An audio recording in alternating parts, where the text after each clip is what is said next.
alaikum warahmatullahi wabarakatuh. Kwanza kabisa namshukuru Mwenyezi Mungu kwa kutujalia afya kufika siku ya leo. Kwa niaba ya wachezaji wenzangu wa Simba, tumejiandaa vizuri kwa mchezo wa kesho dhidi ya Singida.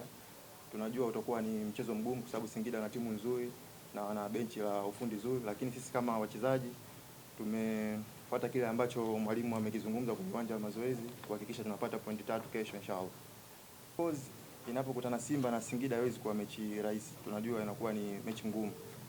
Ukiangalia mechi ya mzunguko wa kwanza ambao tulicheza away, tulishinda 2-1 dhidi yao, lakini ulikuwa ni mchezo mgumu.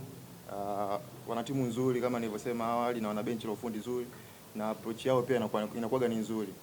Kwa hiyo sisi kama wachezaji morale yetu ipo juu sana kwa sababu tunajua ugumu wa mechi na tunajua ukubwa wa mechi. Kwa hiyo sisi kama wachezaji na kwa maelekezo ambayo tumepata kutoka kwenye benchi yetu la ufundi kukabili mchezo huo, morali ipo juu sana kuhakikisha tunapata point 3 za ambazo tunaenda kukumbana nazo kesho.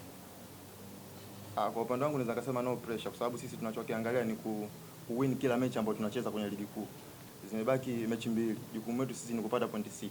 Kuhusu matokeo ya timu nyingine sisi huwa tuangalie. Tunaangalia kwa the way ambapo tumefikia sasa hivi na umuhimu wa kila game ambayo tunacheza. Kwa hiyo pressure kulingana na timu nyingine kwetu sisi sio jambo lolote zaidi ya kuangalia kila mchezo kuweza kupata pointi 3. Kwanza kabla ya kuzungumza chochote, kwanza tunawashukuru kwa sababu mashabiki wa Simba wamekuwa wanatusupport sana, mechi hiyo ya away ama iwe nyumbani.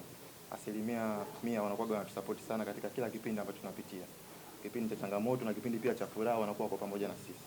Of course mimi napenda kuwakaribisha kesho Meja Jenerali Samuyo, washabiki wote na wapenzi wa Simba kuja kuisupport timu yao. Sisi kama wachezaji lengo letu ni kuzidi kupambana na kuwapa furaha na inshallah tunaamini itakuwa heri.